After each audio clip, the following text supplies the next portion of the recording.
الف لام را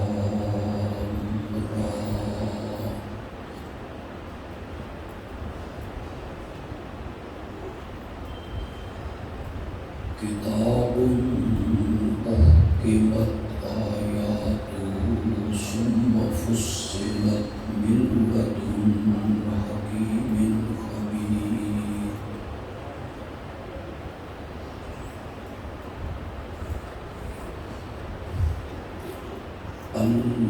اللہ تعبدوا الا اللہ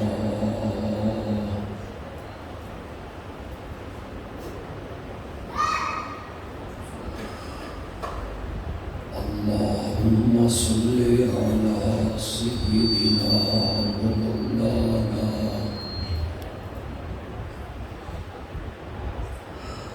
محمد النبي الأمي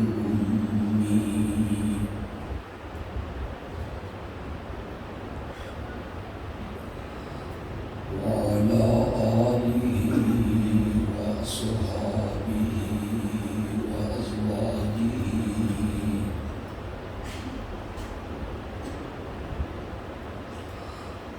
وأزواجه وأهل بيته وبارك وسلم ثم صل عليه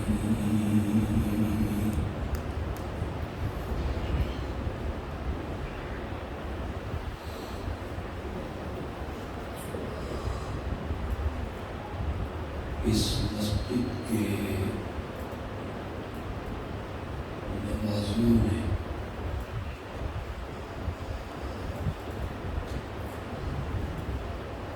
رمضان کی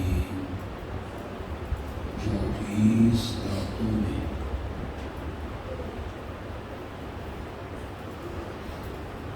نماز تراویح میں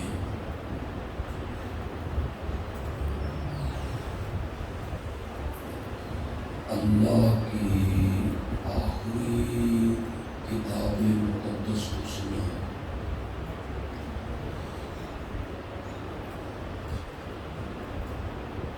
اللہ حافظ صاحب کا سنانا اور یہاں کے نمازیوں کا قرآن سننا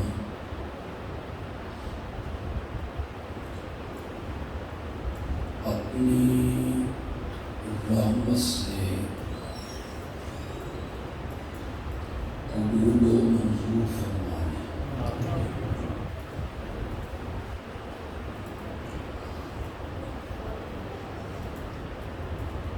ہم نے آپ میں نیک لوگوں کی ایک نقل اتارنے کی کوشش کی ہے۔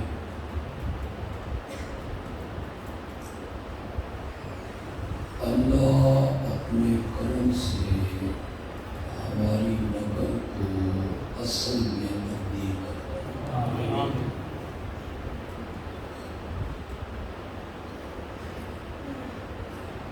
مجھے احساس ہے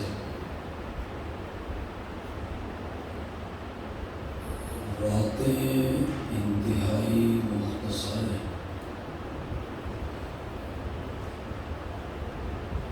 صبح آپ نے اپنے اپنے مشاغل میں مصروف ہونا ہے۔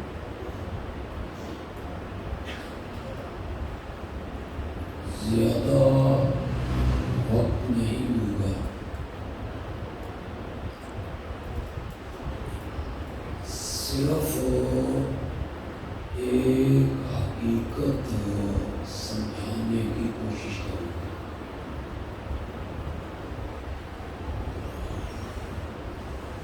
اور اگر وقت نے اجازت دی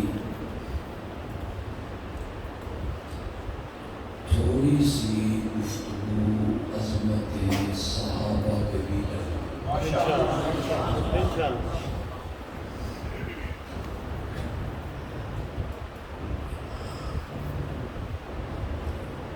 ہمارا معاشرے کا سب سے بڑا مسئلہ یہ ہے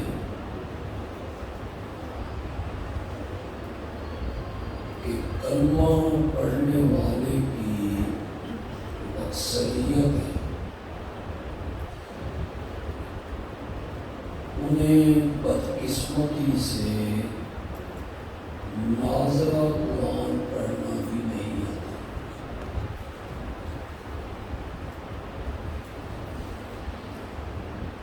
اور جن قسمت والوں کو آتا ہے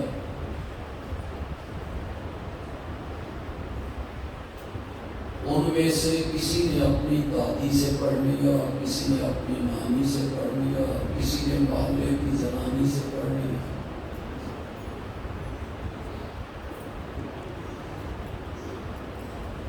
وہ اس طرح قرآن پڑھتے ہیں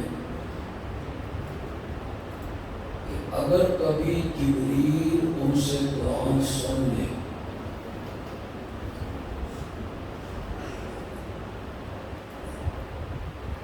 جبریل بھی بھاگ جائے، جڑا قرآن میں لے کے آیا سا ایک اور نہیں۔ یہ ہماری بدقسمتی۔ میں تنقید نہیں کرنا چاہتا، نہ میں دنیاوی تعلیم کا مخالف ہوں،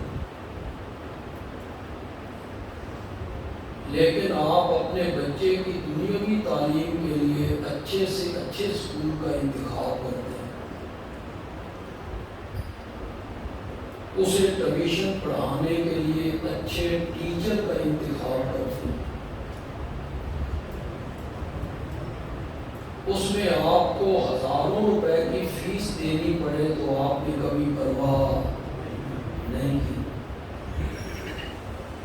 پھر آپ اسکول جا کے پوچھتے ہیں میرا بچہ کیسا ہے، کیسا جا رہا ہے،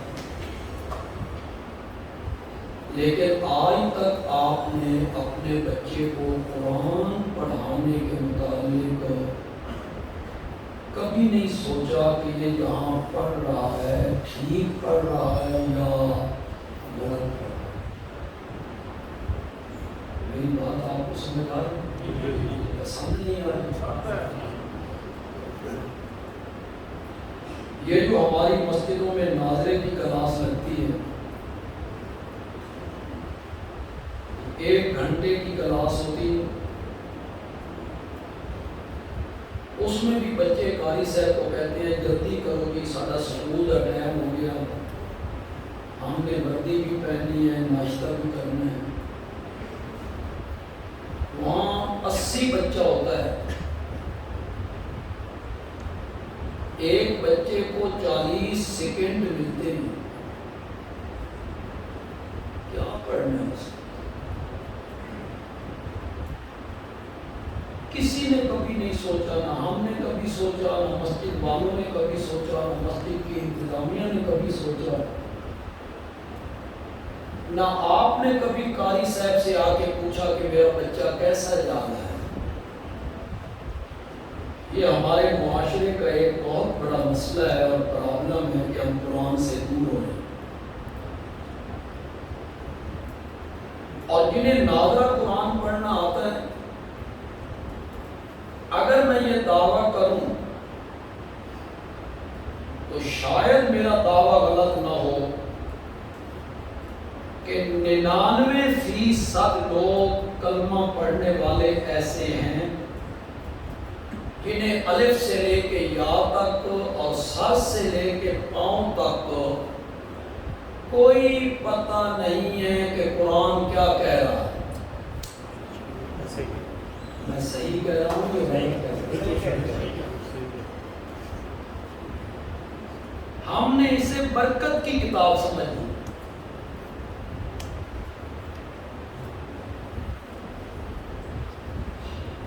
کوئی آپ نصاب اٹھا لیں، ڈاکٹر کا اٹھا لیں، لا کا اٹھا لیں، انجینئر کا اٹھا لیں، 5 سال تک اس نصاب کو بندہ چومتا رہے، ڈاکٹر بن رہے، لا کی کتابوں کو چومتا رہے، آنکھوں میں لگاتا رہے، وکیل بن جائے۔ قرآن اس لیے آیا تھا کہ آپ اسے چومیں، آنکھوں سے لگائیں، سر پہ اٹھائیں، اوپر والے تختے پہ آپ رکھ دیں۔ عدالتوں میں شہادت دینے کا وقت آئے تو مجسٹریٹ اور جج کہے، قرآن کی قسم اٹھا کے کہے جو کچھ کہے گا سچ کہے گا۔ جملہ تو میں بولنے لگا ہوں، پتہ نہیں آپ میں سے کتنے لوگ اس جملے کو سمجھیں گے اور میری تائید کریں گے۔ جج کہتا ہے تو قرآن اٹھا کے قسم اٹھا، شہادت دے، میں نے فیصلہ قرآن کے حکموں کے مطابق نہیں کرنا، میں نے فیصلہ تعزیرات ہند کے مطابق کرنا، میں نے چور کے ہاتھ نہیں کاٹنے۔ کتنا بڑا ظلم ہے اس کتاب میں، کتنے جلوس نکلتے ہیں، ہنگامے ہوتے ہیں، قومی املاک ہم توڑتے رہتے ہیں، اشارے توڑتے رہتے ہیں، پولیس کی گاڑیوں کو آگ لگاتے ہیں، فلاں ملک میں قرآن کی بڑی توہین ہو گئی ہے۔ آپ نے قرآن کے ساتھ کیا سلوک کیا؟ انہوں نے توہین کی ہے، آپ نے کیا کیا؟ کبھی آپ نے سوچا اس پر؟ نئی دکان آپ بناتے ہیں، آپ یہاں مدرسے میں آ جاتے ہیں، طالب علم بھیجو جی ختم پڑھن، طالب علم چلے گئے ختم پڑھنے کے لیے۔ سچی سچی بات کرنا، جب طالب علم قرآن پڑھتے ہیں، اگر پڑھتے ہیں تو، ورنہ ہم نے طالب علم کی گزاری ہے، سن پتہ جی یہ طالب علم پڑھتے ہیں۔ اگر وہ صحیح پڑھتے ہیں، اس میں یہ نہیں پڑھتے پورا تولو، قرآن میں ہے تو ہم سب کو سن گے۔ تمہارے خلاف بات میں کر رہا ہوں، بولو نا، تائید کرو نا، میری بولتے تو نہیں ہو، وہاں قرآن میں نہیں ہے پورا تولو، پورا ماپو، جھوٹ نہ بولو، نہیں ہے قرآن میں، سود نہ کھاؤ۔ دکاندار سرکار کہتا ہے تو برکت واسطے پڑھ چھڈو میں پورا توڑنا کروں. یہ آپ نے قرآن کے ساتھ سلوک کی. یہ میرا سلوک ہے قرآن کے ساتھ, یہ آپ کا سلوک ہے قرآن کے ساتھ کہ یہ ختموں والی کتاب ہے. سالانہ ختم کرواتی ہیں ہماری مائیں بہنیں اپنی کوٹھیوں میں, مکانوں میں. بچے بلاؤ جی ہم نے ختم کروانا ہے. خدا لگتی بات کہنا جب طالب علم وہاں ختم پڑھتے ہیں تو یہ آیت نہیں پڑھتے یا ایھا النبی قل لازواجک و بناتک و نساء المؤمنین یدنین علیہن من جلابیبہن. میرے پیارے پیغمبر اپنی بیویوں سے کہے, بیٹیوں سے کہے, مومنوں کی عورتوں سے کہے ضرورت کے وقت باہر نکلنا ہو تو اپنی چادروں کا کچھ حصہ اپنے چہروں پر نہیں ہے قرآن میں, نہیں ہے قرآن میں. ہماری مائیں بہنیں کہتی ہیں برکت واسطے پڑھ چھڈو اساں پردہ کرنا کوئی. یہ سلوک ہے ہمارا قرآن کے ساتھ. صبح سے شام تک, شام سے صبح تک ہم اس کے احکام کو پاؤں کی ٹھوکروں سے اڑاتے رہتے ہیں. یہ کہتے ہیں سود نہ کھاؤ, ہم نے سودی کاروبار کیا. یہ کہتا ہے رشوت کا کاروبار نہ کرو, ہم نے رشوت کا کاروبار. یہ کہتا ہے اپنے ماں باپ کے ساتھ اچھا سلوک کرو, پڑوسیوں کے ساتھ, یتیموں کے ساتھ, مسکینوں کے ساتھ, غریبوں کے ساتھ, رشتہ داروں کے ساتھ صلہ رحمی کرو. یہ قرآن کہتا ہے غیبت نہ کرو, بہتان نہ باندھو, کسی کو قتل نہ کرو. لا تقربوا الزنا, زنا کے قریب نہ جاؤ. انہ کان فاحشۃ وساء سبیلا. علماء بیٹھے, سا سبیلا کا کیا میں بولتے میں پہلے آپ بیٹھا میں مانتے ترجمے کا پتہ ہی کوئی نہیں. اب تم تو میری تائید کر رہے ہو, لسان کوئی پتہ نہیں. سا سبیلا, سا میں نہ برا, سبیلا تو تمام کرا. یہ بڑی بھیڑی راہ ہے, بڑا برا راستہ ہے زنا والا, اس راستے پہ نہ چلو. علماء نے لکھا برا راستہ ہے, بڑی بھیڑی راہ ہے, اس کا اے مینا کہ دائیں اے راہ تیرے گھر نہ مر پاؤ. آج تو دوسرے کے گھر میں زنا کرتا ہے, کہیں یہ راستہ تیرے گھر میں نہ آ جائے. یہ قرآن کے احکام نہیں ہے سارے. کتنا عمل ہم نے کیا. ہم نے کہا یہ ختموں والی کتاب ہے, اور میں نے پیسے لینے ہیں, وہ کہتا ہے میں نے دے دیے ہیں, میں نے کو نہیں دینے. دوسرا کہتا ہے میں قرآن تیرا چھٹنا تو چک لے. یہ آپ کا قرآن کے ساتھ سلوک ہے. اس لیے اللہ نے اتارا تھا, اس لیے میرے نبی نے مارے کھائی تھی. میں مختصر سے وقت میں, میرے پاس وقت نہیں ہے نا, آپ نے 24 راتوں میں 114 سورتوں کو سنا, 6600 سے زیادہ آیات کو سنا. 24 راتوں میں آپ نے سنا. پھر ہمارے کچھ بھائی, دوست, عزیز, مائیں بہنیں ناظرہ قرآن پڑھتے ہیں, رمضان میں 2 ختم کرتے ہیں, 3 ختم کرتے ہیں, نہیں تو 1 ختم تو اکثر لوگ کرتے ہیں. بولو یہاں سمجھدار لوگ ہیں, پڑھے لکھے لوگوں میں موجود ہوں, میں کوئی جاہلوں میں نہیں بیٹھا ہوا ہوں. بولو پڑھے لکھے لوگوں, جب بھی کوئی مصنف کوئی کتاب لکھتا ہے, عربی میں لکھے یا اردو میں لکھے یا فارسی میں لکھے, جب بھی کوئی مصنف کوئی کتاب لکھتا ہے, اس کی کتاب کا موضوع کوئی نہیں ہوتا, کوئی عنوان نہیں ہوتا, اس کے لکھنے کا کوئی مقصد نہیں ہوتا.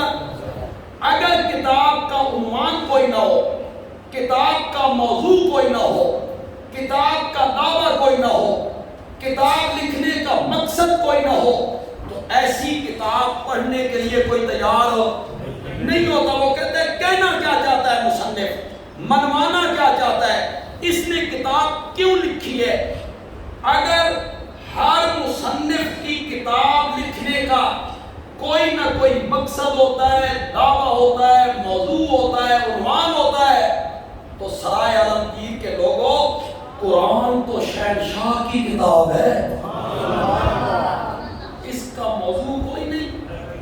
کا عنوان کوئی نہیں، اس کا دعویٰ کوئی نہیں، اس کے اترنے کا مقصد کوئی نہیں. بھئی کیوں نازل کی ہے اللہ نے، کیوں یہ کتاب اتاری ہے اللہ نے؟ اس کے بھی نزول کا ایک مقصد ہے، ایک عنوان ہے، ایک دعویٰ ہے. پورا قرآن اس دعوے کے گردا گرد گھوم رہا ہے. اللہ نے مجھے توفیق دی تو میں چند منٹوں میں آپ کو پورے قرآن کی سیر کروا دوں گا. اللہ نے مجھے توفیق دی. میں حضرت شیخ القرآن مولانا غلام اللہ خان کا شاگرد ہوں. میں نے سبکن تفسیر پڑھی ہے ان سے، پھر 27 سال سے میں قرآن کی تفسیر ہر سال پڑھا بھی رہا ہوں. ساری صورتیں میرے سامنے ہیں، ساری آیتیں میرے سامنے ہیں. میں مختصر سے وقت میں بیان کروں گا. اگر ہر کتاب کا کوئی عنوان ہوتا ہے، موضوع ہوتا ہے، دعویٰ ہوتا ہے، مقصد ہوتا ہے، تو قرآن کا عنوان کیا ہے، قرآن کا موضوع کیا ہے، قرآن کا دعویٰ کیا ہے، قرآن کا عنوان کیا ہے، قرآن کے نزول کا مین مقصد کیا ہے. میری بات پر یقین کیجئے، یقین نہیں آتا تو خود قرآن پڑھ لیجئے، آپ پر یہ بات واضح ہو جائے گی. پورے قرآن کا نچوڑ، پورے قرآن کا خلاصہ، پورے قرآن کا نزول کا مقصد، پورے قرآن کا عرق اور پورے قرآن کی روح اور پورے قرآن کا خلاصہ ہے. فاتحہ میں اللہ نے بیان کیا ایاک نعبد و ایاک نستعین، ہم تیری ہی عبادت کرتے ہیں اور ہم تجھ ہی سے. سارے قرآن کا دعویٰ ہے لا الہ الا اللہ. قرآن ایک ہی بات منوانا چاہتا ہے، اس دھرتی پر عبادت ہوگی تو صرف کس کی عبادت ہوگی؟ یہ قرآن کا دعویٰ ہے. یہ قرآن منوانا چاہتا ہے کسی نبی کی عبادت نہیں، کسی ولی کی عبادت نہیں. سورج، چاند، ستارے، پہاڑ، بت، زندہ، مردہ، ولی، نبی، پیر، فقیر، قبر، شجر، حجر، کسی کی عبادت نہیں کرنی. عبادت کے لائق ہے تو صرف کون ہے؟ یہ پورے قرآن کا دعویٰ ہے. جگہ جگہ اس کو اللہ بیان کرتے ہیں. میں ابھی سارا قرآن اکثر اس آپ کے سامنے رکھ دوں گا. اس دعوے کو سورت فاتحہ میں بیان کیا، اس دعوے کو سورت زمر میں بیان کیا، اس دعوے کو حامی مومن میں بیان کیا، اس دعوے کو سورت ہود کی ابتدائی آیت میں بیان کیا. یا یہ 11واں سپارہ ہے، آخری رکوع ہے، آگے 12واں سپارہ شروع ہو رہا ہے. یا یہ گھروں میں جا کے ترجمہ پڑھیے گا. آپ کے گھر میں کسی دیوبندی عالم کا ترجمہ ہے، بریلوی عالم کا ترجمہ ہے، اہل حدیث عالم کا ترجمہ ہے یا شیعہ عالم کا ترجمہ ہے، اٹھائیے پڑھیے. انشاءاللہ ہر عالم وہی ترجمہ کرے گا جو بدیالوی اس وقت کر کے جا رہا. یہ نہیں ہے کہ شیعہ عالم اور ترجمہ کرے گا میں اور ترجمہ کروں گا، بریلوی عالم اور ترجمہ کرے گا میں اور ترجمہ کروں گا. نہیں ہوگا ایسا. ہر مسلک کا عالم وہی ترجمہ کرے گا جو میں کر کے جا رہا ہوں. سورت کا نام ہے سورت ہود، 11ویں سپارے کی آخری سورت ہے. آگے 12واں سپارہ شروع ہو رہا ہے. اللہ تعالیٰ نے تمہید باندھی ہے. ابتدا میں اللہ تمہید باندھتے ہیں، کتاب احکمت آیاتہ ثم فصلت من لدن حکیم خبیر. یہ تمہید اللہ کیوں باندھتے ہیں؟ ترغیب دینے کے لیے، رغبت دلانے کے لیے. جیسے خطیب تقریر کرتا ہے، کوئی نکتہ بیان کرنا چاہتا ہے تو کہتا ہے لوگوں ذرا توجہ کرنا، میں بڑے کام کی بات کرنے لگا ہوں، اسے معمولی بات نہیں سمجھنا. توجہ دلاتے ہیں. اللہ، میری بات کو ذرا غور سے سنیے گا، اللہ اکثر صورتوں کے شروع میں تمہید باندھتے ہیں جس میں اللہ یہ کہنا چاہتے ہیں اسے معمولی کتاب نہیں سمجھنا، اس کان سے سنو، اس کان سے باہر نکال دو. نہیں ہو لوگوں، پہلے یہ دیکھنا ہے بھیجنے والا کون ہے. جتنا متکلم اونچا ہوتا ہے اس کے کلام میں اتنا اثر ہوتا ہے. کسی کا خط آ جائے، ہو سکتا ہے آج کے دور میں آپ کو خط پڑھے ہی نہ، اور اگر سعودی عرب کا فرما روا آپ کو خط لکھ دے تو پھر آپ پڑھیں گے صرف نہیں، لوگوں کو دکھائیں گے سعودی عرب کے فرما روا نے یہ مجھے خط لکھا ہے. متکلم جتنا اونچا ہوتا ہے اس کے کلام میں اتنا اثر ہوتا ہے. اللہ کہتی ہے اس کتاب کو معمولی کتاب نہیں سمجھنا, یہ دیکھنا ہے بھیجنے والا کون ہے.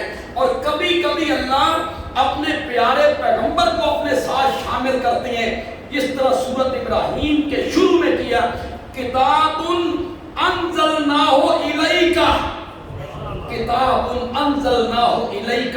اللہ کہتے ہیں پہلے یہ دیکھنا ہے کتاب کو بھیجنے والا کون ہے, پھر یہ دیکھنا ہے جس پہ اتری ہے وہ کون ہے. سبحان اللہ. پھر اپنے نبی کو شامل کر دیتے. پھر اللہ کبھی کبھی کتاب کی اہمیت بیان کرتے ہیں. سورۃ بقرہ کے شروع میں کہا ذالک الکتاب لا ریب فیہ, یہ ایسی کتاب ہے جس میں شک و شبہ کی گنجائش نہیں. اب میں سمجھا سکتا ہوں آپ کو تمہید اللہ باندھتے ہیں.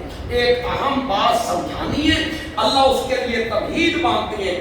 کتاب احکمت آیاتہ, یہ عظیم الشان کتاب ہے جس کی ایتیں بڑی محکم ہیں. اس کی ایتیں بڑی محکم ہیں, مضبوط ہیں, بڑی مضبوط ایتیں ہیں.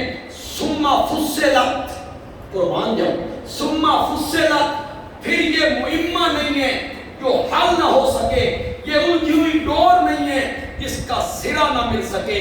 ثم فصلت, پھر اس کی ایتوں کو ہم نے کھول کھول کے بیان کیا. پھر اس کی ایتوں کو ہم نے کھول کھول کے بیان کیا ہے. یہ کوئی معمہ نہیں ہے کہ لوگ کہیں ساری سمجھ نہیں آیا, ہمیں سمجھ نہیں آیا. ثم فصلت, پھر اسے کھول کھول کے بیان کیا گیا ہے. عیسائیوں کو حضرت عیسیٰ کو الہ مانتے ہیں, مائی مریم کو بھی الہ مانتے ہیں, معبود مانتے ہیں, ان کی عبادت کرتے ہیں. اللہ ان کو روک رہے ہیں. وہاں اللہ نے دلیل کیا دی, ثم فصلت کیسے بنی, کھول کے کس طرح بیان کیا. اللہ نے دلیل دی کانا یاکلان الطعام, وہ دونوں کھانا کھایا کرتے تھے. پتہ نہیں اسرائیل انبیاء لوگ سمجھے لیکن وہ دونوں وہ الہ نہیں ہو سکتے. کیوں نہیں ہو سکتے وہ دونوں؟ مولا یہ بھی کوئی بڑی بڑی دلیل ہے. تو نے عیسائیوں کو دلیل دی وہ دونوں کھانا کھایا کرتے تھے, یہ کوئی بڑی پیٹی تے زبردست دلیل ہے. اللہ نے فرمایا بڑی مضبوط دلیل ہے.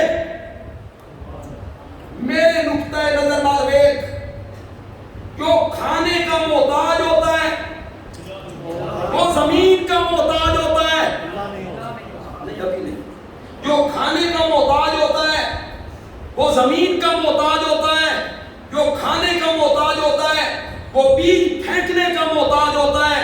جو کھانے کا محتاج ہوتا ہے وہ ہلوں کا محتاج ہوتا ہے. جو کھانے کا محتاج ہوتا ہے وہ بادلوں کا محتاج ہوتا ہے, بارش کا محتاج ہوتا ہے, سورج کی تپش کا محتاج ہوتا ہے, چاند کی ضیاء پاشیوں کا محتاج ہوتا ہے. جو کھانے کا محتاج ہوتا ہے وہ درامتی کا محتاج ہوتا ہے. جو کھانے کا محتاج ہوتا ہے وہ بوریوں کا محتاج ہوتا ہے. جو کھانے کا محتاج ہوتا ہے وہ چکی کا محتاج ہوتا ہے. جو کھانے کا محتاج ہوتا ہے وہ آٹا گوندنے کے لیے پرات کا محتاج ہوتا ہے. پھر وہ چولہے کا محتاج ہوتا ہے. پھر وہ لکڑیوں کا محتاج ہوتا ہے. پھر وہ توے کا محتاج ہوتا ہے. پھر وہ آگ کا محتاج ہوتا ہے. جڑا ایڈا محتاج ہوئے وہ الہ بڑھن دے لائق نہیں ہوندا. سبحان اللہ. کانا یاکلان الطعام, وہ دونوں کھانا کھایا کرتے تھے. وہ تو ہمارے محتاج بندے تھے, تم نے انہیں معبود بنا لیا. یہ ہے ثم فصلت. سبحان اللہ. فصلت. میں ایسی جگہ پہ بیٹھا ہوں جہاں کبھی حضرت مولانا عبد المجید صاحب بیٹھے رحمت, اور مجھے یاد پتہ چلا کہ وہ کشمیر رحمت اللہ علیہ کے بھی شاگرد, اور حضرت نے بتایا کہ وہ حضرت مفتی اعظم ہند مولانا مفتی کفایت اللہ کے بھی شاگرد. مفتی اعظم ہند مولانا مفتی کفایت اللہ کے میرے والد مرحوم بھی شاگرد. تو میں ایسی جگہ پہ بیٹھا ہوں, اس جگہ پہ بیٹھ کے مجھے کوئی مشکل نہیں محسوس ہو رہی کہ میں آپ کو سمجھا سکوں اور سمجھنے میں آپ کو مشکل آئے. ثم فصلت, پھر اس کی کی آیتوں کو کھول کھول کے بیان کیا گیا ہے. یہ مہمہ نہیں ہے، الجھی ہوئی ڈور نہیں ہے، کسی کو سمجھ آئے کسی کو نہ آئے، ہم نے کھول کے بیان کیا ہے. میرے سوا جن کو تم پکارتے ہو مصائب اور مشکلات اور دکھوں میں، لن یخلقوا ذبابا، کرو من، وہ ایک مکھی بھی پیدا نہیں کرتا. یہاں حضرت شاہ قرآن کیا آتے رہے، لازمی آتے رہے. حضرت شاہ قرآن کہا کرتے تھے مولا تیرے تھے قربان جاواں، تو بھی مشرکاں کے پلے ککھ نہیں چھوڑا. یہ کہتا ہے چھپر پھاڑ کے دیتی ہے، مجھے جو کچھ دے رکھا ہے میرے حضرت صاحب کی نظر کرم میں، یہ کھوٹی قسمتیں کھڑی کر دیتی ہیں. اللہ نے فرمایا لن یخلقوا ذبابا، وہ ایک مکھی بھی پیدا. مولا بڑی ہو گئی، مولا بڑی ہو بڑی ہو. اللہ نے فرمایا ابھی کہاں، ابھی تو میں نے بات کو آگے بیان کرنا ہے. مولا اس تو بات کسر کڑی رہ گئی ہے، وہ مکھی نہیں بنا سکتے، اور کی آنکھ نہیں. اللہ نے فرمایا بھائی یسلبہم الذباب شیئا، مکھی ان کے سامنے سے کوئی چیز اٹھا کے لے جائے، لا یستنقذوہ منہ، وہ مکھی سے اپنا نقصان واپس نہیں لے سکتے. جی وہ کوئی سمجھ بھی آئی کہ کوئی نہیں؟ مویاں دا سر تو کک نہیں سمجھ. میں نے معنی غلط کیا، پھر آپ کہتے ہیں سمجھ آ. میں نے جان بوجھ کے معنی غلط کیا. میں نے معنی غلط اس لیے کیا ہے کہ تمہیں سمجھ آتی ہے کہ نہیں آتی. یسلب کا معنی لے جانا ہے، سلب کرنا، سلب کا کرو نا معنی. یسلب کا معنی لے جانا ہے، مکھی کوئی چیز لے جائے. ہاں نہیں، اٹھاؤ قرآن کے ترجمے، یسلب مکھی ان سے کوئی چیز چھین کے لے جائے. خدا کی قسم ہے مزہ. آپ میں جو توحیدی لوگ بیٹھے ہیں ان کا جو اندر توحید والا گلشن ہے، میں ایسا پانی دے کے جاؤں گا 1 سال تک وہ سیراب رہے گا انشاءاللہ. وہ گلشن سیراب ہے. مکھی ان سے کوئی چیز چھین کے لے جائے. ساری میاں کی بولی کہتے ہیں کھس کے لے جائے، لاہوری بولی کہتے ہیں کھو کے لے جائے. تسی کیا کھو کے لے جائے. مکھی کوئی شے کھو کے لے جائے. یہ میرا رومال، یہ میرا رومال مولانا انس ہے، اسے لینا چاہتا، لینا، یہ لینا، میں نے کہا لینا. یہ چھیننا چاہتی ہیں. انہوں نے ادھر سے پکڑا، میں نے ادھر سے پکڑا. انہوں نے اپنی طرف زور لگایا، میں نے اپنی طرف زور لگایا. یہ طاقتور تھے. نظر بھی آئی ماشاء اللہ. اور یہ سب میں کتنی برکت نہ دے اللہ، علم میں برکت، علم میں برکت. یہ طاقتور تھے، میں کمزور تھا. میرے ہاتھوں کی گرفت ڈھیلی پڑ گئی، میں نے دانتوں میں پکڑ لیا، میں نے زور لگایا. یہ چھین کے لے گئے. سرائے عالمگیر دے لوگوں یہ کھو کے لے جائے. وہ طاقتور ہوندہ ہی جس کو کھویا جائے وہ کمزور ہوندہ ہی. اللہ نے فرمایا تیرے مشکل کشا ایڈے کمزور نے مکھیاں بھی انہاں کو شنیاں کھس کے لے جانیاں نہیں.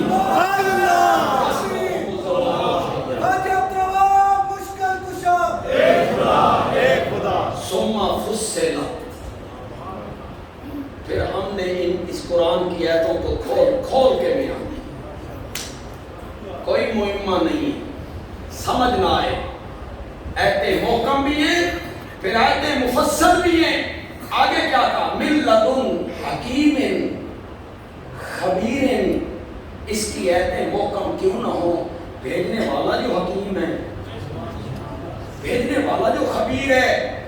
کتنی لمبی تمہید باندھی جی، کتنی لمبی تمہید باندھی. ایتے بڑی محکم ہے، کتاب عظیم الشان ہے، ایتے بڑی محکم ہے، پھر ایتے مفصل ہیں، بھیجنے والا حکیم ہے، بھیجنے والا خبیر ہے. مولانا ایڈی لمبی تمہید بننی ہے، آخرا کی جانا. اس کتاب میں منوانا کیا چاہتے ہو؟ کیا چیز منوانا چاہتے ہو؟ اس کی اگلی آیت میں اللہ نے کہا منوانا یہ چاہتا ہوں اللہ تعبدوا الا اللہ. منوانا یہ چاہتا ہوں کہ اس دھرتی پر میرے سوا کسی کی عبادت نہیں. قرآن کے نزول کا مقصد کہ قرآن نے کیا بیان کی؟ لا الہ الا اللہ. اللہ کے سوا کوئی عبادت کے لائق نہیں ہے. اللہ کے سوا کوئی الہ اور معبود نہیں ہے. اللہ کے سوا کوئی حاجتیں پوری کرنے والا نہیں ہے. اللہ کے سوا کوئی سجدوں کے لائق نہیں ہے. اللہ کے سوا کوئی نظر و نیاز کے لائق نہیں ہے. اللہ کے سوا کوئی غائبانہ پکاروں کو سننے والا نہیں ہے. یہ سارے قرآن کا نچوڑ ہے، دعویٰ ہے، عنوان ہے، موضوع ہے. سارا قرآن اس کو ثابت کرتا ہے. سارا قرآن اس کے گرد گرد گھوم رہا ہے. آئیے میرے ساتھ میں آپ کو تھوڑی سی سیر کروانا چاہتا ہوں. آپ میں جو لوگ نازا قرآن پڑھتے ہیں، جتنے خوش نصیب یہاں بیٹھے ہو دیکھ کے قرآن پڑھتے رہتے ہو، اس قرآن میں آپ ایک لفظ پڑھتے ہیں الارض. پڑھتے کیا معنی ہے؟ شاباش شاباش، زور سے بولو یار. زمین. پھر آپ ایک لفظ پڑھتے ہیں السماوات. پڑھتے ہو، بار بار آتا ہے قرآن میں، کیا معنی ہے؟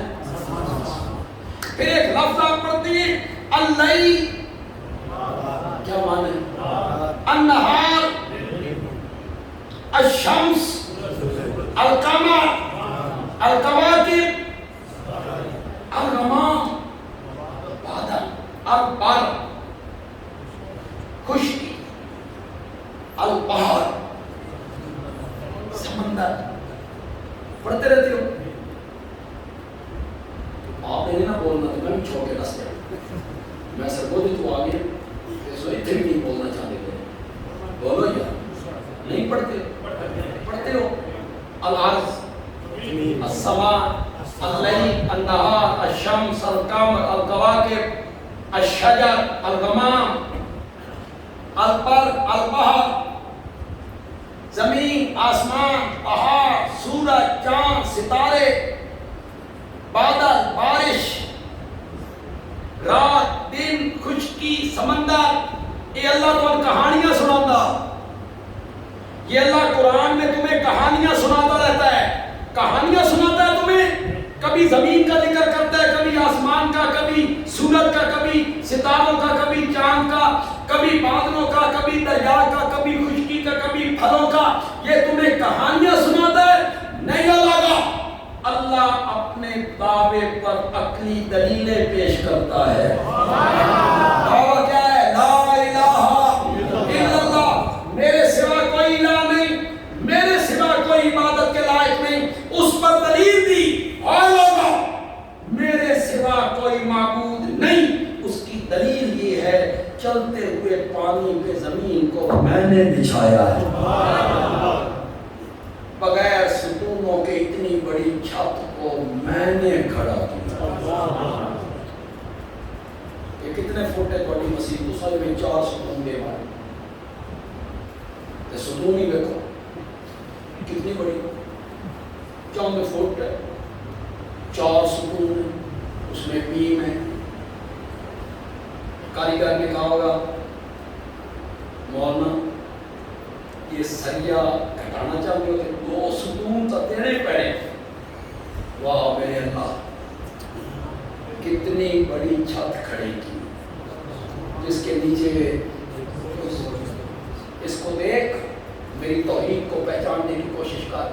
زمین کو پانی پہ بچھایا، وہ ڈولنے لگی. وہ جب ڈولنے لگی نا، ہم نے اس پر پہاڑوں کی میخیں ٹھوک دی تاکہ وہ حرکت نہ کرے.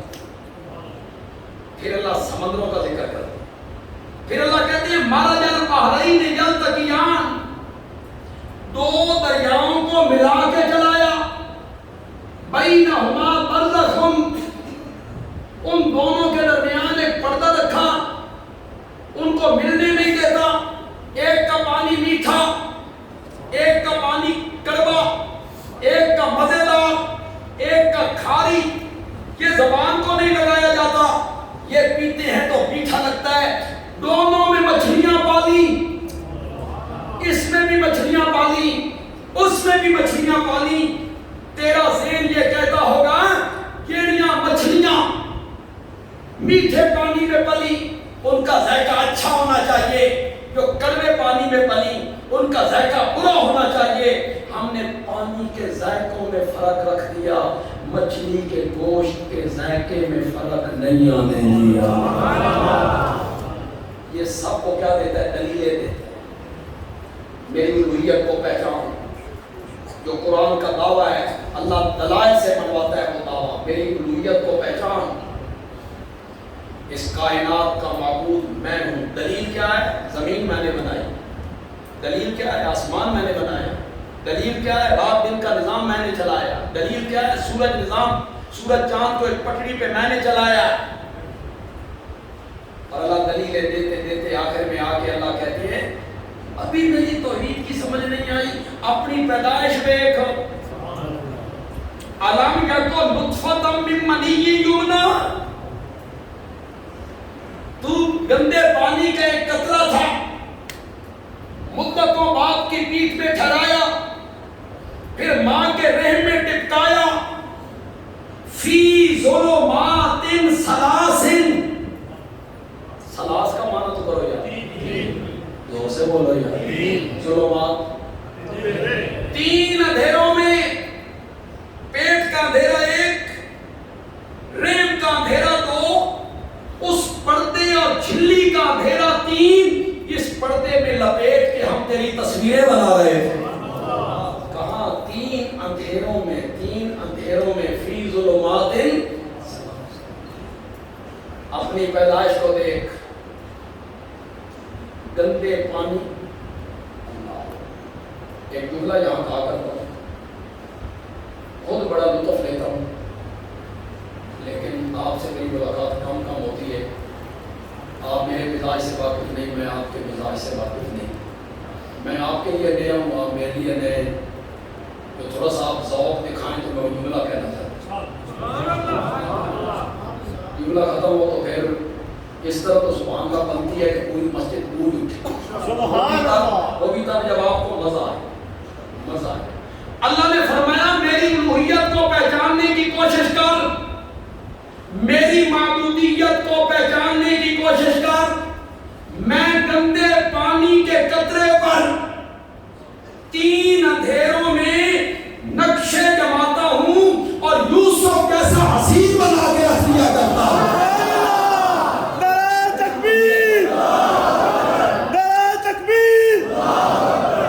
میری معبودیت کو پہچاننے کی کوشش کر، اپنے اعضاء دیکھ، انگلیاں دیکھ، ان کا تناسب دیکھ، اللہ اکبر، آنکھیں دیکھ، تھوڑی دیکھ، کان دیکھ، ناک دیکھ، نتنے دیکھ، ان کا تناسب دیکھ، دیکھ، پہچاننے کی کوشش کر، جو ذات یہ سب کچھ کرنے والی ہے، الہ اور معبود اور مشکل کشا بھی وہی ہے۔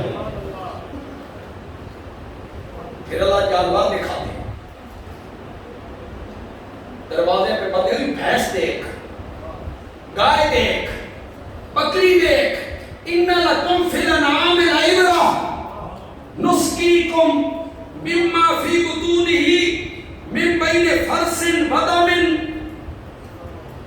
غذا معدے میں تھی نا، ہم نے گوبر سے الگ کر لی، اسے جگر میں پہنچایا، ہم نے خون سے الگ کر دیا، گوبر کا رنگ گدلا، خون کا رنگ سرخ، پھر وہ دونوں پلید، من بین فرث و دم، ایک طرف گوبر پلید تھا، ایک طرف خون پلید تھا، دو پلیدیوں کے درمیان میں سے ہم نے تیرے برتن میں ڈالا لبناً خالصا۔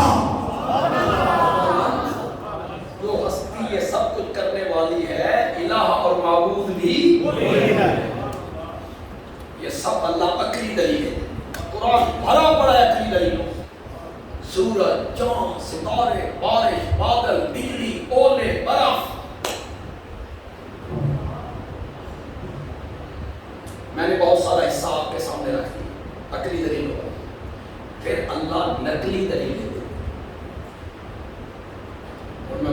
زمانے نقلی کا لفظ آ گیا.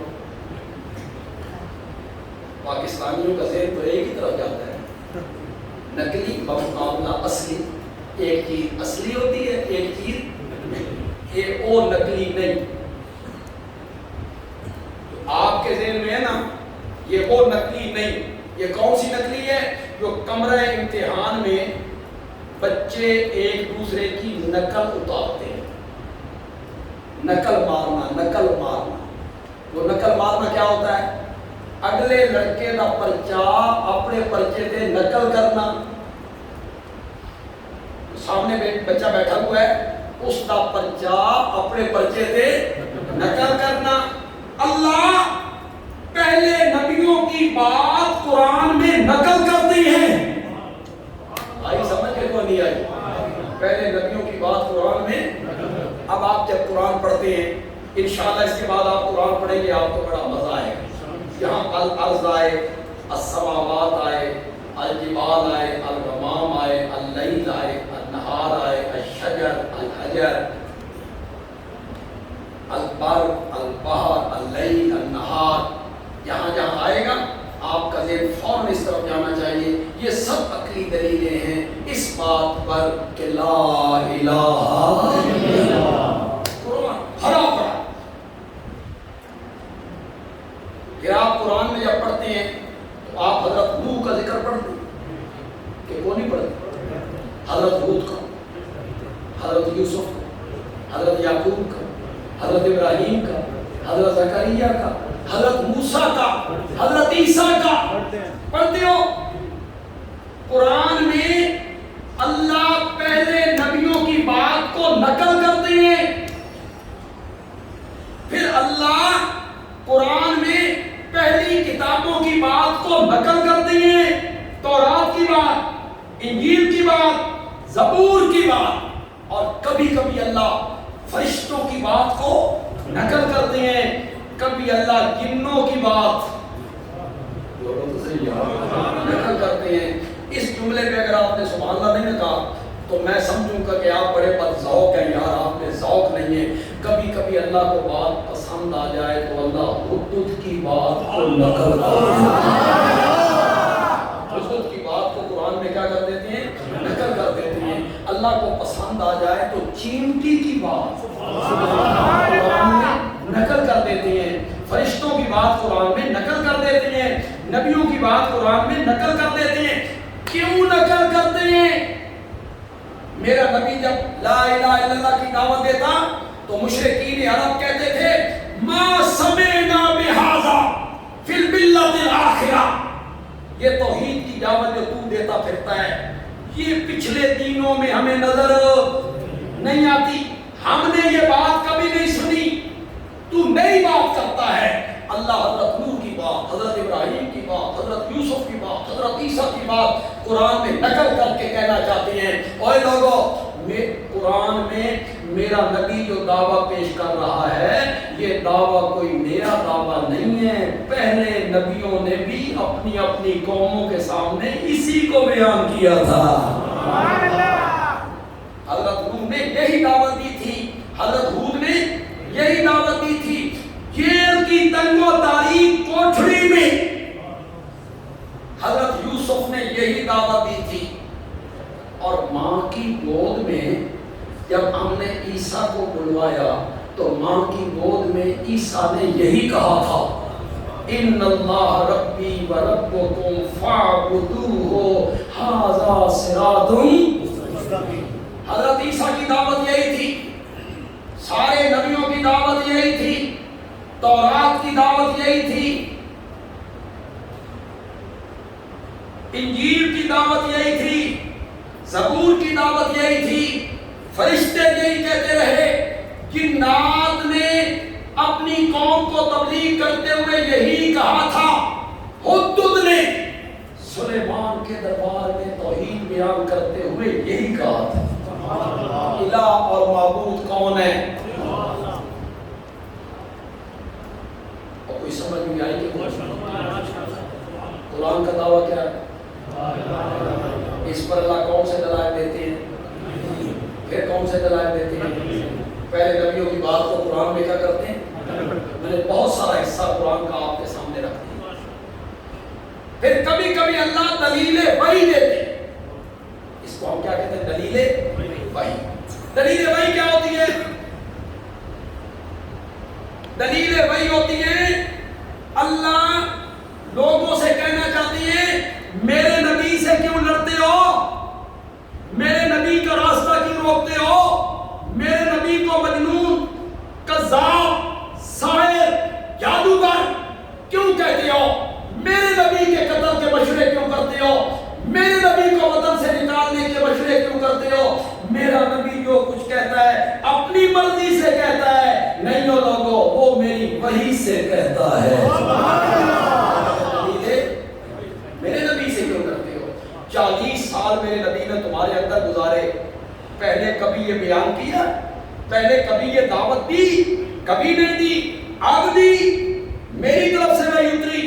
چنانچہ سورۃ کہف کو اللہ ختم کر رہے ہیں، قل انما انا بشر مثلکم، قل انما انا بشر مثلکم. عام لوگ منع کرتے ہیں، آپ کہیں میں بشر ہوں کس طرح؟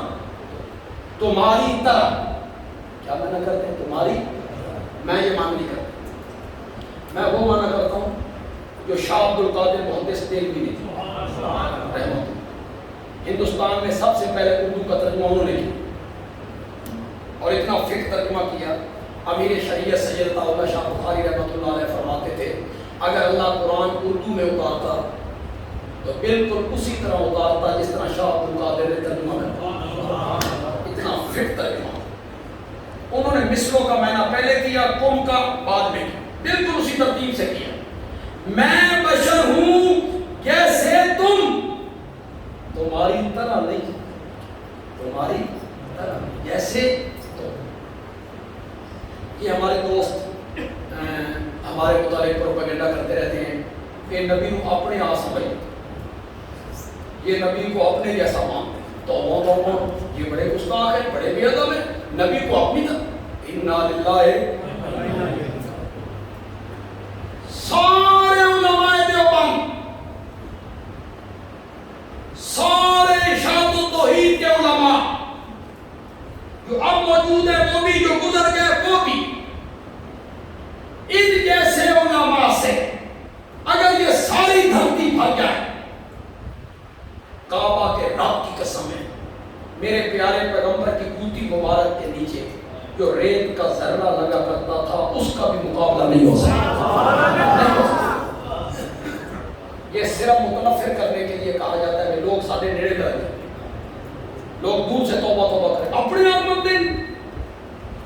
یہ مثلیت مرتبے میں نہیں ہے. انما انا بشر پڑھو مثلکم جیسے تم. یہ مثلیت درجے میں نہیں ہے، مقام میں نہیں ہے، عظمت میں نہیں ہے، شان میں نہیں ہے، علم میں نہیں ہے. آج میں آپ کو مسئلہ سمجھا جاؤں گا، انشاءاللہ بہت سارے مغالطے آپ کے دور ہو جائیں. نبی جو بشر ہوتا ہے اس کا کیا معنی ہے؟ مرتبے میں ہم جیسا، انا للہ و انا الیہ راجعون. درجے میں ہم جیسا یا ہم ان جیسے؟ نہیں نہیں. ان کی جوتی مبارک کے نیچے لگے ہوئے ذرے کا بھی مقابلہ نہیں ہو سکتا. میں بتاتا ہوں مثلیت کس میں. انما انا بشر، میں بتاتا ہوں مثلیت کس میں. میرے نبی آپ کہیں، میرے نبی آپ کہیں میں بشر ہوں جیسے تم. کس میں؟ جیسے تمہارے ماں باپ ایسے میرے ماں باپ، جیسے تم پیدا ہوئے میں بھی پیدا ہوا. تم نے کسی عورت کا دودھ پیا، میں نے کسی عورت کا دودھ پیا. تم نے بکریاں چرائیں، میں نے بھی بکریاں چرائیں. تم نے بھی شادی کی، میں نے بھی شادی کی. تمہارے بھی بال بچے، میرے بھی بال بچے. تمہیں بھی بھوک ستاتی ہے، مجھے بھی بھوک لگتی ہے. تمہیں پیاس تنگ کرتی ہے، مجھے پیاس ستاتی ہے. تم بھی تھک جاتے ہو، میں بھی تھک جاتا ہوں. تم بیمار ہوتے ہو، میں بھی بیمار ہوتا ہوں. تم سوتے ہو، میں سو جایا کرتا ہوں، تم کھانے کے محتاج ہو، میں بھی کھانے کا محتاج ہوں، اس معنی میں ہے انما انا بشر، سمجھ آئی کہ کوئی نہیں ہے؟ اس معنی میں مثلیت ہے، درجے میں نہیں ہے، شان میں نہیں ہے۔ میرے پیغمبر آپ کہیں انما انا بشر مثلکم، میں بشر ہوں جیسے تم، مولا فرق کیا ہے؟ فرق کیا رہ گیا؟ فرمایا یوحا الیہ، فرق یہ ہے کہ میرے دروازے کا دربان جبریل امین بنا کرتا ہے، فرق یہ ہے کہ معراج والی رات میں سواری پہ آتا ہوں تو میری سواری کی رکاب نوریوں کا سردار تھام کے کھڑا ہوتا ہے۔ یوحا الیہ، میری طرف کیا کی جاتی ہے؟ بولو بولو، فرق ہے، میری طرف وحی کی جاتی ہے، تمہاری طرف وحی نہیں کی جاتی۔ کیا وحی کی جاتی ہے؟ انما الہکم الہ واحد، آگے کوئی بات، میری طرف وحی کی جاتی ہے، کس بات کی؟ انما الہکم الہ، یہی بات قرآن سمجھانا چاہتا ہے کہ اس کائنات کا الہ ہے تو صرف کون ہے؟ اللہ۔ یہ قرآن ایک محفوظ کتاب ہے، اس کی تشریح میرے آقا کے فرمان ہے۔ قرآن اگر کوئی صاحب قرآن کے بغیر سمجھنا چاہے، قرآن سمجھ نہیں آتا، غلط فہمی اس بندے کی۔ اگر میرے نبی کے ارشادات فراہمی صحیح فراہمی نہیں ماننے، قرآن کیسے سمجھ آئے گا؟ یہ کہنا کہ حدیث کی ضرورت کوئی نہیں، قرآن کافی ہے، واہ! کیوں بھائی؟ مجھے آپ کو جبریل نے کان میں بتایا کہ قرآن اللہ کی کتاب ہے، اللہ نے بتایا، اللہ مجھے بتا کے گیا کہ یہ میری کتاب ہے، بولو کس نے بتایا؟ ہمیں؟ اور پاگل آدمی، ہم نے تو قرآن کو بھی اللہ کی کتاب تب مانا جب محمد کی زبان سے نکلا ہے صلی اللہ علیہ وسلم، ورنہ ہمیں کس نے بتایا کہ یہ اللہ کی کتاب ہے؟ قرآن میں کوئی رکعتوں کا ذکر نہیں، ظہر کی 4 پڑھو، مغرب کی 3 پڑھو، صبح کی 2 پڑھو، سبحانک اللہم پڑھو، پھر فاتحہ پڑھو، پھر سورت پڑھو، پھر رکوع کرو، سبحان ربی العظیم کہو، سمع اللہ لمن حمدہ کہو، پھر سجدے میں چلے جاؤ، دوسرا سجدہ، پھر التحیات۔ کوئی قرآن میں ذکر نہیں ہے۔ قرآن کہتا ہے اقیموا الصلاۃ، ضابطے بیان کرتا ہے، اصول بیان کرتا ہے، قاعدے بیان کرتا ہے۔ نماز پڑھو، مولا کیسے پڑھیں؟ فرمایا یہ میرے محمد سے پوچھو صلی اللہ علیہ وسلم۔ اس کی تشریح کون کریں گے؟ تو یہ نماز کی ساری تفصیل قرآن نے تو بیان نہیں کی، کس نے بیان کی؟ قرآن میں کہیں لکھا ہوا کہ جبریل آیا، نبی پاک پہ پہلی وحی اتری، اقرا بسم ربک الذی خلق، لکھا ہوا ہے؟ کس نے بتایا؟ ہمیں تو نبی پاک نے بتایا، نبی پاک سے صحابہ نے سنا، صحابہ اس کے عینی گواہ تھے، چشمدید گواہ، موقع دے گواہ، موقع دے قرآن کے اترنے کے بھی، اللہ کی توحید کے بھی، فرامین مصطفیٰ کے بھی، سنت نبوی کے بھی، ختم نبوت کے بھی، اسلام کے احکام کے بھی، دین کے ارکان کے بھی، چشمدید اور عینی گواہ صحابہ ہیں۔ صحابہ گواہ ہیں، عینی گواہ، سب چیزوں کے گواہ عینی گواہ صحابہ ہیں۔ تو مقدمہ لڑتے رہتے ہو، اگر آپ میں کوئی ایڈوکیٹ وکیل صاحب بیٹھے ہیں تو جب آپ استغاثہ کرتے ہیں پھر آپ اپنا گواہ پیش کرتے ہیں، مخالف فریق کا جو وکیل ہے وہ آپ کے گواہ پہ گرا کر دیتا ہے، جھوٹا ہے، جھوٹ بولتا ہے، اس نے جھوٹا ثابت کر دیا، ثابت ہو گیا، نتیجہ جج صاحب فیل لپیٹ کے منہ پہ مارو، مقدمہ خارج۔ کیوں؟ عینی گواہ جھوٹا ہو گیا۔ اور لوگوں، صحابہ کی مقدس جماعت میں اگر ایک بھی جھوٹا ثابت ہو گیا، اسلام کا کیس خارج ہو جائے گا، کچھ نہیں بچے گا، کچھ نہیں بچے گا۔ بندیالوی کے ایک جملہ سینے پہ نوٹ کر لیجئے، نوجوان اس کو نوٹ کریں، دین بچانا ہے، اسلام بچانا ہے، قرآن بچانا ہے، ختم نبوت بچانی ہے، توحید بچانی ہے، تو ہر کلمہ پڑھنے والے پر فرض ہے کہ وہ صحابہ کی صداقتوں کے گردا گرد پہرے دار بن جائے۔ نہیں تو کچھ نہیں بچے گا، نہیں تو کچھ نہیں بچے گا۔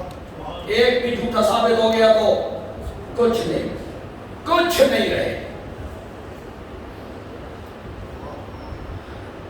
کہتے ہیں کہ بچہ تھا چھوٹا، اس نے اپنی ماں سے ضد کر لی، اماں حلوہ کھا۔ ماں نے اسے 1 روپیہ دیا، جاؤ بازار سے تیل لے کے آؤ، میں تمہیں حلوہ پکاؤں۔ اس نے پیالہ دے دیا، پیالہ ایسا تھا جس کے پہنے میں بھی ذرا گہرائی تھی، نیچے والے حصے میں بھی کیا تھی؟ گہرائی۔ بچہ چلا گیا، دکاندار سے کہا تیل دے روپیے کا، اس نے تیل ڈالا، سستا زمانہ تھا، ابھی تبدیلی نہیں آئی تھی، تو پیالہ بھر گیا، پیالہ بھر گیا، تیل بچ گیا۔ دکاندار نے کہا باقی کا تیل کہاں ڈالوں؟ بچے تو پھر بچے ہوتے، بچے نے کہا ادھر ڈال، ادھر ڈال، وہ جو پہلے حضرت ادھر ڈال، دکاندار نے بھی ادھر ڈال، کھایا۔ ماں نے کہا روپیے کا اتنا تھوڑا تیل، اسا کیا اماں اتنے بھی ہے۔ میرے نتیجہ نکالنے سے پہلے سمجھ جاؤ تو لطف بڑا آئے گا۔ پھر نہ تیل ادھر رہا اور نہ تیل ادھر رہا۔ اگر صحابہ نہ رہے نا تو نہ دین ادھر رہے گا نہ دین ادھر رہے گا، کچھ نہیں بچے۔ دین بچانا ہے تو صحابہ کی صداقتوں کے گردا گرد پہرے دار بننا پڑے گا۔ میری بات نوجوانوں یہ مت دیکھا کرو، میں جانتا ہوں میں کس علاقے میں بیٹھا ہوں، مت دیکھا کرو اتنی کتابوں کے حوالے، اتنی تاریخی کتابوں کے حوالے، اتنی حدیثوں کے حوالے، اتنے علماء کے حوالے، فلاں عالم فلاں عالم فلاں عالم فلاں عالم فلاں کتاب فلاں صفحہ فلاں کتاب نے معاویہ کے بارے میں یوں لکھا، فلاں کتاب نے عثمان کے بارے میں یوں لکھا، فلاں کتاب نے حضرت عمر کے بارے میں یوں لکھا، فلاں عالم نے یوں کہا۔ میری بات پلے باندھ لو نوجوانوں، بندیالوی کہتا ہے صحابہ تاریخی شخصیات نہیں ہیں، صحابہ قرآنی شخصیات ہیں۔ ہم نے صحابہ کو تاریخ کے آئینے میں نہیں دیکھنا، ہم نے صحابہ کو قرآن کے صفحات میں دیکھنا ہے۔ میں نے یہ نہیں دیکھنا کہ طبری کیا کہتا ہے، میں نے یہ نہیں دیکھنا کہ علامہ ابن کثیر کیا کہتا ہے، میں نے یہ نہیں دیکھنا ابن اسیر کیا کہتا ہے، میں نے نہیں دیکھنا صاحب ہدایہ کیا کہتا ہے، میں نے نہیں دیکھنا علامہ تفتازانی کیا کہتا ہے، میں نے نہیں دیکھنا امام شافعی کیا کہتا ہے، میں نے یہ دیکھنا ہے صحابہ کے بارے میں میرا رب قرآن میں کیا کہتا ہے۔ تمہیں اتنی بات سمجھ نہیں آ رہی ہے؟ کتاب تاریخی کتابیں، طبری، حضرت داؤد کے متعلق طبری نے کیا لکھا ہے پڑھو، مان جاؤں جو کتابوں میں آ گیا وہ میں مانتا چلا جاؤں کہ طبری نے لکھ دیا ہے۔ طبری نے یہ لکھا داؤد چھت پہ چڑھے، پڑوسیوں کی عورت پسند آ گئی، نبی کے بارے میں کتابیں اٹھائے پھرتے ہو، کیا تمہاری کتابیں سب ہم جہنم میں ڈالتے ہیں۔ جن کتابوں میں انبیاء کی عصمت پہ حرف آتا ہو، پاک کے بارے میں کیا لکھا، میں سنا بھی نہیں سکتا میں کہ حضرت زینب کے گھر گئے تھے، میں آگے کس طرح ادا کروں اس کو، پھر میں طبری کی بات مان جاؤں، یہ بات مان جاؤں میں کہ طبری نے لکھا ہے، نہیں مانتا میں۔ نبی پاک کی عصمت کے مقابلے میں طبری کی بات کو نہیں مانتا، میں اس تاریخ کو، میں اس عالم کو نہیں مانتا جو معاویہ پہ تنقید کرتا ہو، میں اس کتاب کو مانتا ہوں جو معاویہ کے پیچھے غلاموں کی طرح ہاتھ باندھ کے پھرتی ہے، اس کتاب کو میں مانتا ہوں۔ فلاں بزرگ نے یوں لکھا ہے، فلاں بزرگ یوں کہتے ہیں، پہلے سارے نال فیصلہ کرو بڑا بزرگ کون ہے، پہلے فیصلہ کرو ہمارے ساتھ بڑا بزرگ کون ہے، امت کا کوئی عالم یا میرے نبی کا صحابی، پہلے فیصلہ کرو بڑا بزرگ کون ہے۔ تم یہ ٹیڈی ٹیڈی بزرگ اٹھائے کرتے ہو، فلاں نے لکھا ہے، فلاں نے لکھا ہے، فلاں نے لکھا ہے، تم یہ نہیں دیکھتے ہو کہ کس کے بارے میں لکھا ہے۔ اور لوگوں اور نوجوانوں، خدا کے لیے غور کرو میری بات پر۔ آج عمرہ کرنے جاتے ہو، حج کرنے جاتے ہو، واپس آتے ہو، دوستوں سے ملتے ہو، لوگوں سے کہتے ہو میری قسمت دیکھو، میں روزے دیا جالیاں دیکھ کے آیا ہوں، میری قسمت دیکھو، میں اوت کی پہاڑی دیکھ کے آیا ہوں، میں وہ محراب دیکھ کے آیا ہوں جہاں نبی پاک کھڑے ہو کے نماز پڑھایا کرتے تھے، میں مدینے دیا گلیاں دیکھ کے آیا ہوں جہاں نبی پاک چلا کرتے تھے۔ تو مدینے دیا گلیاں دیکھ لے، تیرے پیر زمین تے نہیں لگتے، اس معاویہ پہ تنقید کرتا پھرتا ہے جو میرے نبی سے مسافر بھی کیا کرتا تھا، معاہدہ بھی کیا کرتا تھا۔ تو جالیاں دیکھتا ہے تو تو اپنی قسمت پہ ناز کرنے لگتا ہے، معاویہ پہ تو تنقید کرنے لگتا ہے جو نبی پاک کے ساتھ سواری پہ پیچھے بیٹھ کر اپنا سینہ نبی پاک کی پشت سے ملا کرتا تھا، اور نبی پاک اس کے لیے دامن مرشد دعا کر دینا، مرشد تو بندہ کہتا ہے میری قسمت دیکھو،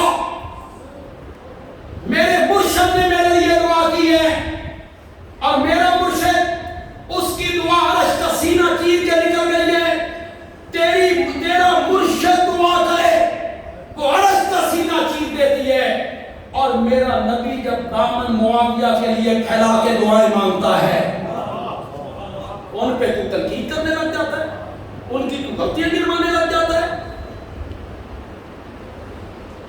صحابہ پہ تنقید نہیں ہو سکتی، صحابہ کے اعمال سے بحث نہیں ہو سکتی، میرے عمل سے ہو سکتی ہے،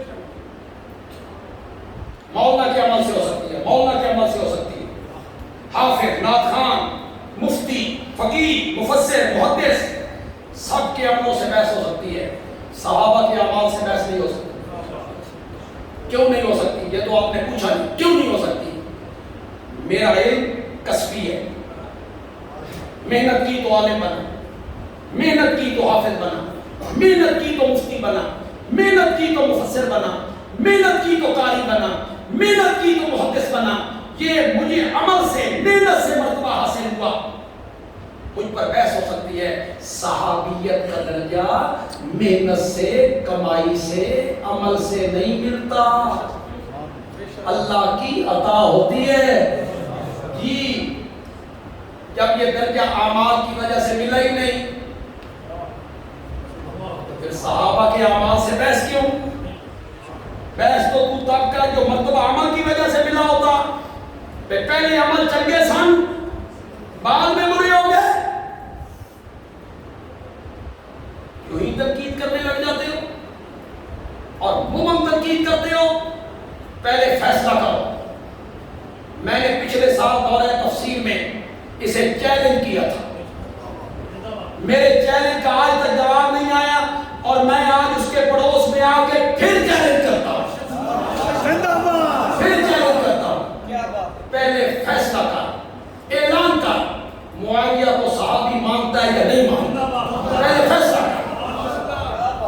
یوں ہی شروع ہو جاتا ہے تنقید کرنے کرنے پہلے فیصلہ کر صحابی ہے یا نہیں. اگر تو صحابی نہیں مانتا پھر اس عنوان سے گفتگو ہوگی میں ثابت کروں گا کہ وہ میرے نبی کا صحابی ہے.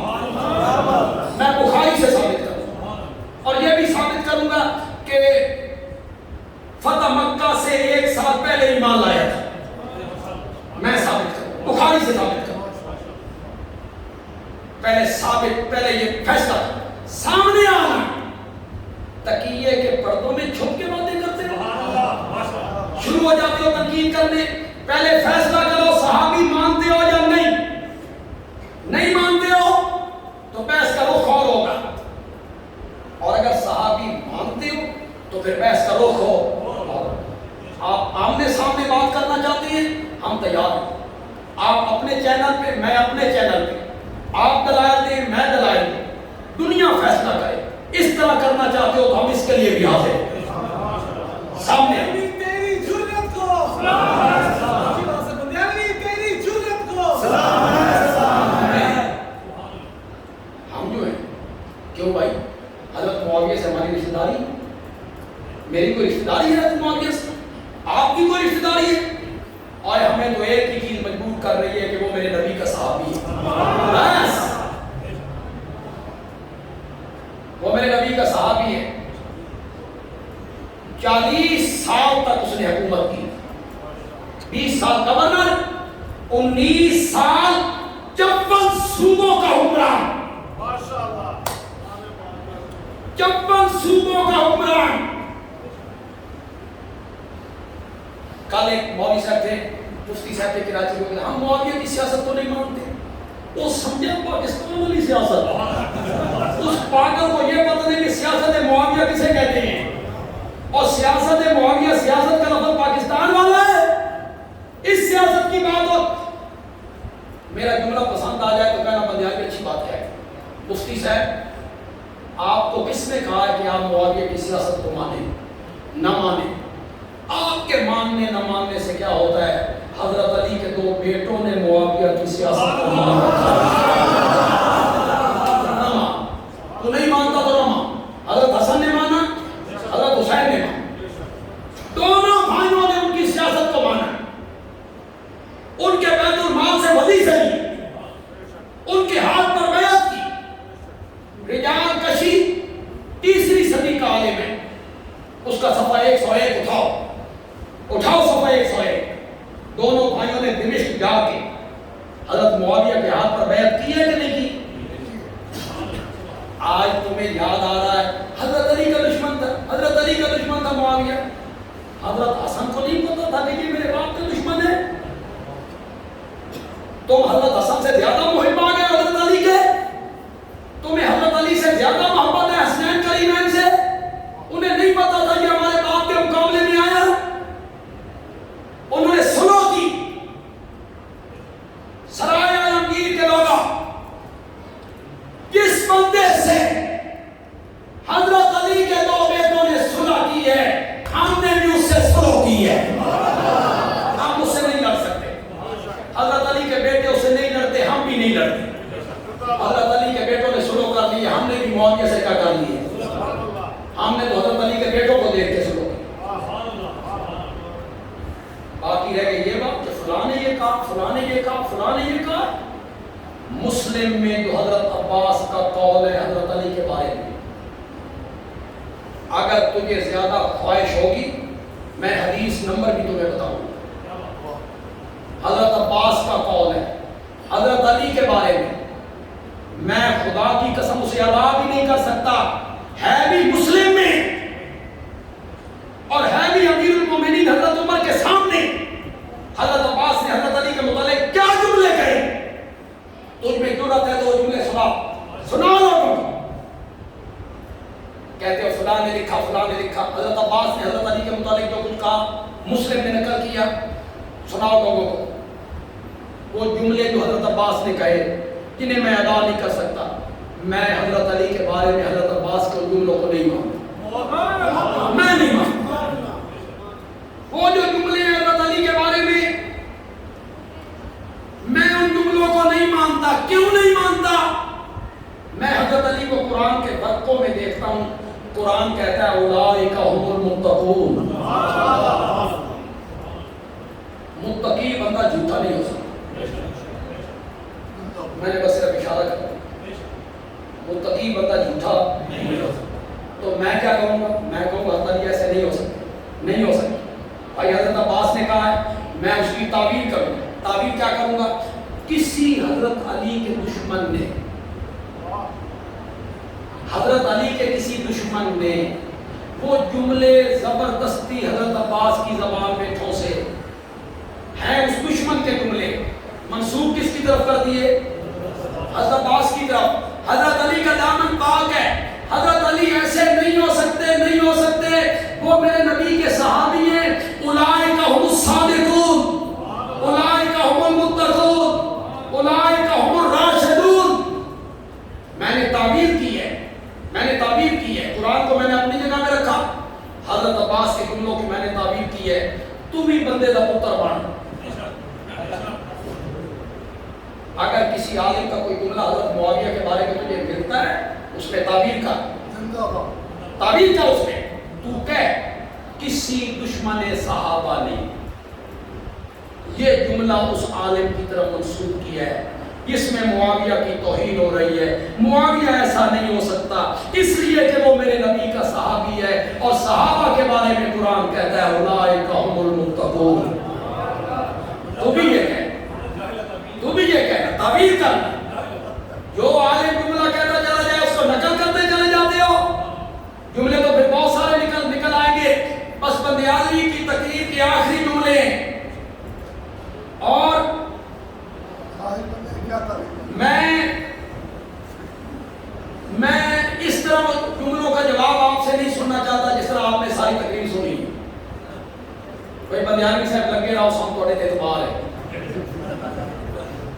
اساں کو نہیں بول، اس طرح میں نے آپ سب کو صحابہ سے محبت ہے، آپ بلند کر کے میرے جملوں کی تائید کرو گے جو میں جملے کہنے لگا ہوں اور اپنی تقریر کو اس پر ختم کرنے لگا ہوں۔ یہ میرے جملے میں نے کہے، انہیں پہنوں کی زینت بنائیے، میرا نام بے شک نہ لکھیے، پہنوں کی زینت بنائیے۔ بندیالوی کہتا ہے صحابہ کو جنت کی اتنی تلاش نہیں تھی جتنی خود جنت کو صحابہ کی تلاش تھی۔ نعرہ تکبیر، نعرہ تکبیر، شان صحابہ، شان صحابہ، علماء دیوبند، علماء دیوبند۔ أعد لهم جنات، أعد لهم جنات تجري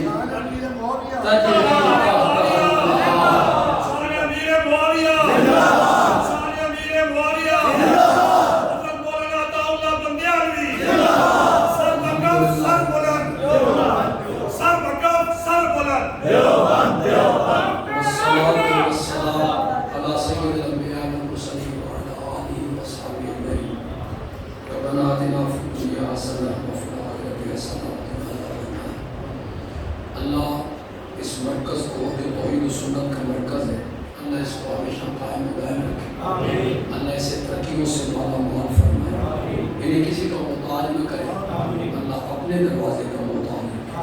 حضرت مولانا عبدالمجید رحمۃ اللہ علیہ، اللہ ان کو اپنے جوار رحمت میں جنت الفردوس میں جگہ عطا فرمائے، اور ان کے درجات اللہ جنت میں بلند سے بلند کرے، بلکہ ذرا وسیع کریں۔